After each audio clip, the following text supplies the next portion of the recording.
Hi friends, strangers, internet. My name is Emily Hanhan and I love colorful makeup and colorful language. Today I'm here with a palette bingo collaboration. I'm collaborating with Debbie over at Vinyl Beauty. We are doing a bit of a face-off palette bingo. It is a bit of a throwback too. We are using the Sigma Creme de Couture palette. And we have 6 colors that we picked randomly. We're both going to be using the same 6 colors. And we're also going to be pairing in a pigment, a liquid glitter, or something special in that way to add to the look. The 6 colors that we have are here. And you might see some glittery bits underneath it. That was just me testing out some liquid glitters to see what I wanted to work with. Before I jump into the look, I just want to quickly thank you all for sticking with me while I've been away. I've had an eventful August so far, and unfortunately I didn't plan so well, and while I want to make lots and lots of videos all the time, I had a little break and I'm back. Because it has been over 2 weeks since I've recorded last, I ask you for your patience if I'm at all out of it or tongue-tied doing this video. So we're gonna start with Cherry Blossom.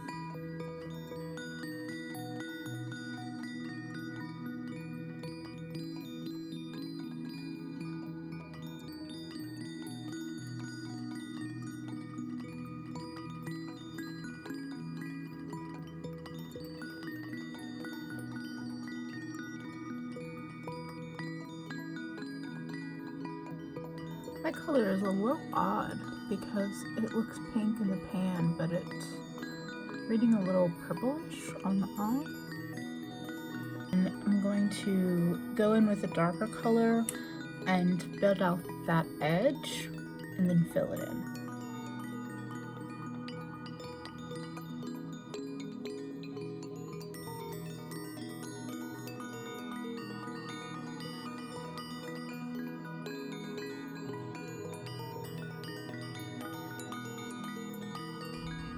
I like this slanted effect that I created here. So I think I'm going to create a bit of a slanted color here and then keep that motion with the other 2 bright pinks and purples.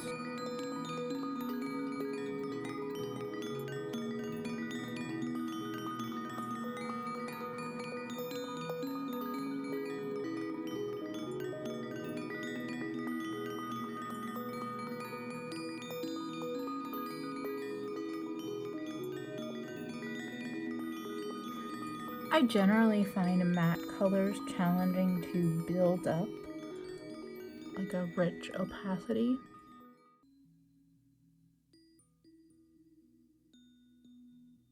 I need to have some fallout happening there.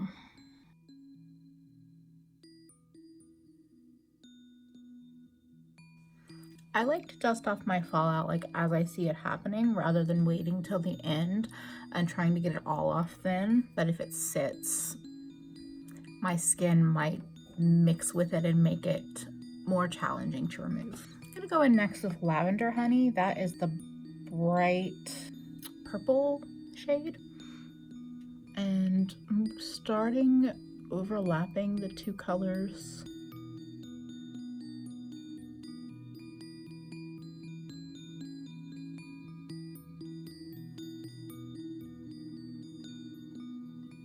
This palette's interesting because there are some colors in here that are very, very vibrant and don't feel as pastel.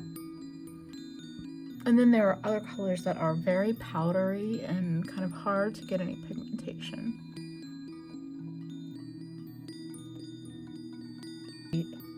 Going in with Red Berry Rose now, which is another one of the super vibrant colors. That's the bright pink.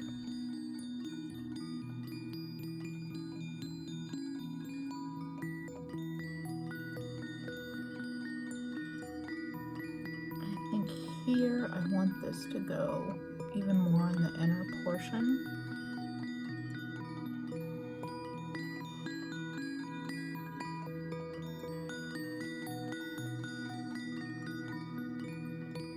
Just gonna have a pink brow today.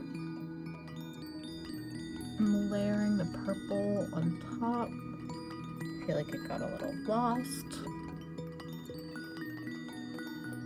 Now right here, I don't like this dark line. Going back in with this pink color, pale pink.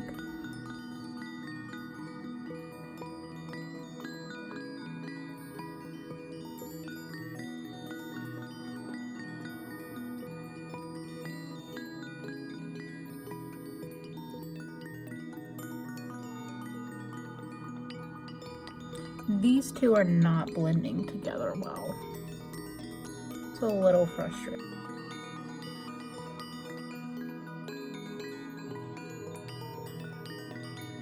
Here's the thing with mattes, is that if you keep layering them, they have nothing to stick to, so you're not really going to benefit yourself to keep layering them. So I think I'm gonna leave that where it's at.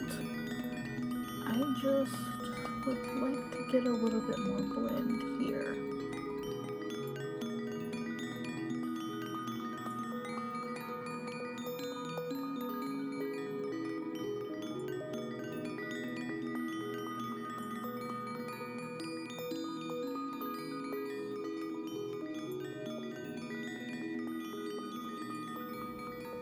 So on my lower lash line, I used a small detail brush and applied a very small amount of concealer as a base. So the two blues, this one and this one, look very similar in the pan, but when I swatch them out, this one swatches with more green in it. So my thought is greeny blue, blue, and then purple from that upper lash line.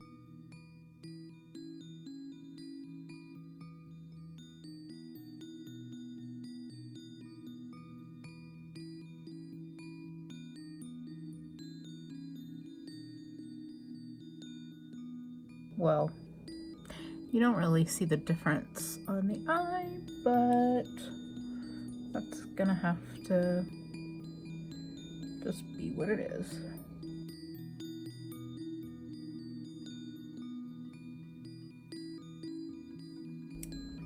Right here, I want to pull that dark purple down.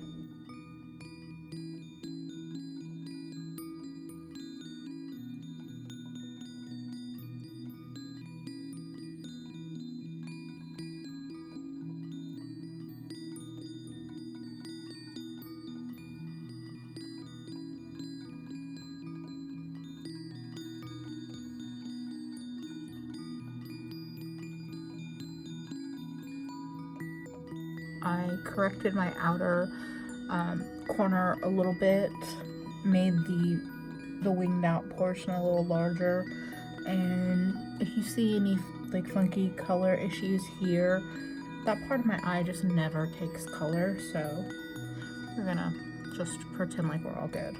So I'm not sure what I want to do with the glitter, but I think I want to put on a black waterline tightline situation to kind of darken everything and ground the look, and then be back to do some glitter. I really love this Milani black eyeliner, but I feel like I always make a mess when I use it. But I do love the depth that that black brought this look. So for liquid glitter, I'm going to play with this green color. I picked this up pretty soon after Pixie released this. It was one of their newer releases. They released a green and a blue, and I haven't really played with it much. And I know that these kinds of products dry out. I'm going to focus the glitter right on the inner corner. It'll kind of disguise where the two colors end.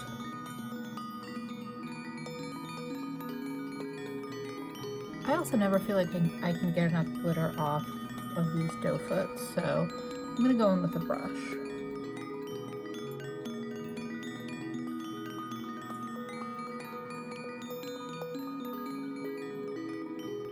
I probably didn't catch any of this on camera, but I basically put down a bunch of glitter and spread it out as far as I could with the brush, and then just used my lightest touch of the finger to kind of dab and pull it out on the very edges.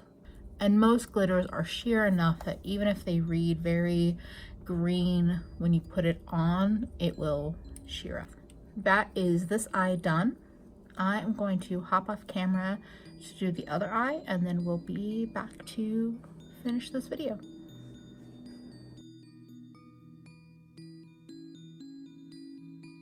I was just reminiscing while doing this eye. I remember when this palette first launched. I remember watching Alicia when they first did the palette, when it was in like a box, and the lid came off like a box of macarons. Thinking like, wow, that's such a pretty palette, but I didn't buy it. And then it came back and it was in this different packaging, and I'm pretty sure Alicia talked about it again. And by that point in time, I was like into makeup enough where I was like, I'm gonna buy this. And I don't like ordering straight from Sigma or straight from like a brand. I'd rather deal with Sephora or Ulta or something like that. But I did order straight from Sigma to get this palette, and it's so interesting to think about, like, that probably wasn't that long ago, but it feels like it was so long ago.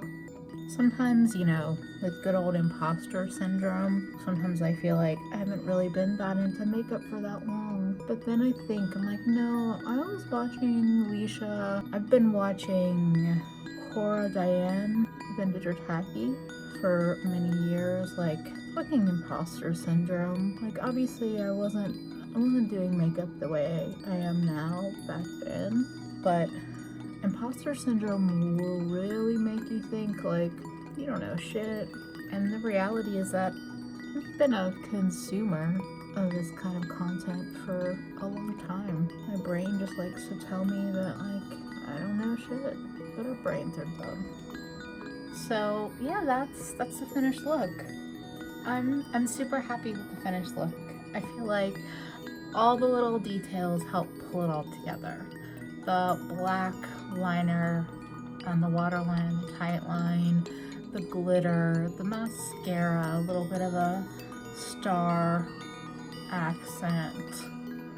I'm feeling it. Thank you again to Debbie for doing this collaboration with me. If you don't watch Debbie, I really recommend her channel. She rocks color. She rocks like interesting eyeshadow placements. And if your subscription feed is full of mostly, you know, like young baby beauty YouTubers, I recommend diversifying a bit. If you found me, you're a little bit more diverse, but I really am happy to see Debbie here on YouTube and just killing it. And again, thanks Debbie for collaborating with me. Thank you for reminding me to shop my stash a little bit more. She's on a low buy right now, and she's reminding me like, hey, you have these pretty palettes in your collection. I haven't touched the Creme de Couture palette in ages, and while it wasn't my all-time favorite as an all matte look, I can definitely bring in some of these colors into other looks. I don't know if anyone's interested in seeing more looks with this palette, or if there's any specific colors that you see in here that you would like me to play with. Definitely let me know in the comments. Let me know what you would have done with the 6 colors that I was working with, and I can't wait to see what Debbie does with them. If you enjoyed this video and you haven't subscribed already, I would love for you to subscribe to my channel and keep up with all the colorful shenanigans I have going on over here. Thank you for spending a bit of your day with me. I hope to see you again real soon. Bye, friends.